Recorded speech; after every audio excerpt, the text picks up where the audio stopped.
ஹஜ் பெருநாள் அன்று முக்கியமான ஒரு கடமை வந்து ஒரு ஆட்டை அறுத்து பலியிடுவது. அது வந்து மினாவில் நடக்கும். மினாவுடைய மவுண்டன்ஸில், மலைகளில் வந்து முன்னாடிலாம் நாங்கள் வந்து 30 வருஷம் 40 வருஷத்துக்கு முன்னாடிலாம் என்ன ஆகுனாக்க அவரவர்களே வந்து குர்பானி கொடுப்பாங்க. ஆடுகளை ஓட்டிகிட்டு வந்து அங்கே சந்தையில் வாங்கிட்டு வந்து அங்கே அறுத்து பலியிடும் போது என்ன ஆகுனாக்க வாங்குறதுக்கு ஆட்கள் இருக்காது. எல்லாம் கீழே சிதறி போய் எங்கே பார்த்தாலும் ரத்தம், அந்த இடங்கள்லாம் ஒரே நாசியாக போய் கிடக்கும். அவங்க என்ன பண்ணுவாங்க, அந்த இதை குர்பானியை கொடுத்துட்டு தங்க வேலை முடிஞ்சுன்னு சொல்லிட்டு அவங்க கிளம்பிடுவாங்க. அங்கே வந்து தேவையில்லாதவர்களுக்கெல்லாம் அந்த கறி போய் சேரும். அதுக்கு பிறகு தான் சவுதி அரசாங்கம் என்ன பண்ணுச்சு, இதெல்லாம் வந்து ரொம்ப வீணாகுது, எல்லா கறிகளும் வீணாகுது.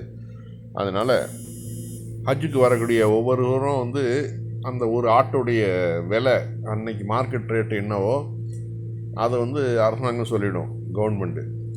ஹஜ்ஜுக்கு வரக்கூடியவங்க அந்த பணத்தை அப்படியே கட்டிட வேண்டியது. அது கட்டிட்டாக்க அரசாங்கமே வந்து ஆடுகளை பார்த்து அதோட ஆஃபீஸர்கள்லாம் இருக்காங்கல்ல, அவங்கெல்லாம் வந்து அதை வந்து சரி பண்ணி நவீன முறையில் எல்லாம் கட் பண்ணி ஒரு துண்டு கூட வீணாகாமல் அத்தனையும் அப்படியே பேக் பண்ணி எல்லாம் நவீன முறையில் பேக் பண்ணி வெளிநாடுகளுக்கு பேக்கிங் ஆகி போகும். இப்போ இந்த ஆப்பிரிக்கா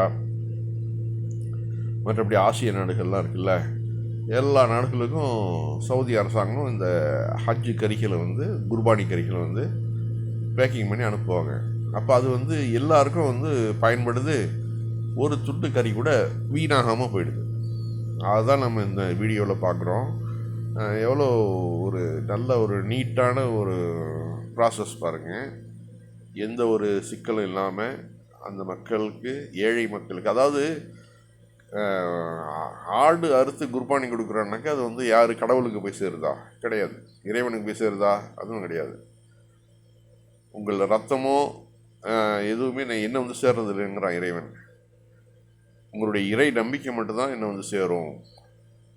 அதன்படி யார் பலன் அடைகிறாங்கன்னா ஏழைகள் தான் பலன் அடைகிறாங்க. இந்த மாதிரி குர்பானி கொடுக்கறதுனால அது வந்து ஏழைகளுக்கு தான் அது அந்த பலன் போய் சேருது. அதுதான் நம்ம பார்க்குறோம்.